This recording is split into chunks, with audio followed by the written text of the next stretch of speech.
What is up guys? Ito panibagong topic na naman tayo mga kababayan.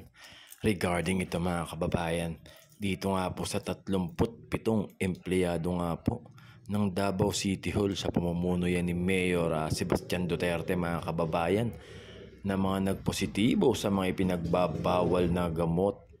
So akala ko ba drug free ang Davao?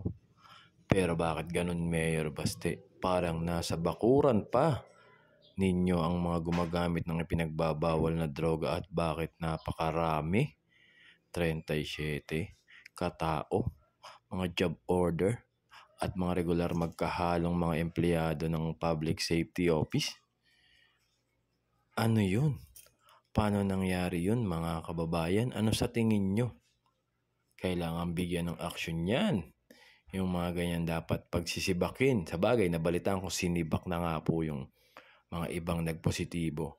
Pero bakit ganun? Saan galing yan? Droga na yan na kumakalat, lumalaganap dyan pa mismo sa loob ng City Hall ang mga karamihang gumagamit.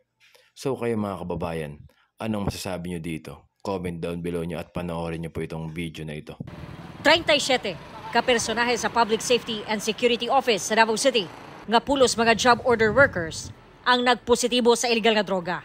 Kini ang gikumpirma sa GMA Regional TV1 Mindanao ni Davao City Anti-Drug Abuse Council o CADAC Action Officer Jafar Marhum Salik.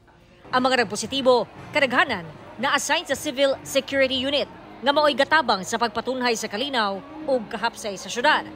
Gilusad ang random drug test pinaagi sa request ni PSSO Head Angel Sumagaysay.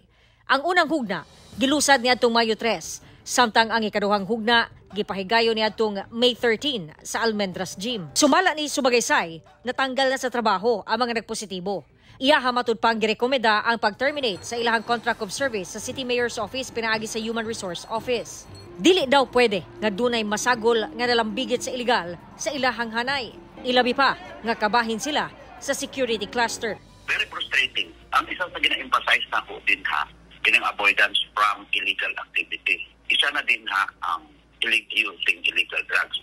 O giingon na po, inyo gi-violate ang contract nyo with the city government. No choice but to terminate it. So ayun mga kababayan, anong masasabi nyo dito mga kababayan? Dito nga po sa mga nagpositibo dito at sa pamumuno ni Mayor Basti Duterte, anong aksyon ang karapat dapat dito mga kababayan?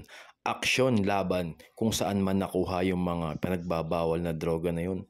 Kung saan nila nakukuha, binibili. Mayor Duterte, Mayor Basti Duterte, bigyang aksyon ito. Ano yan?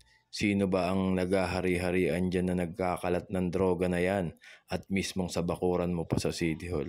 So yun lang guys, comment down below nyo kung ano masasabi nyo. Thank you and God bless us all.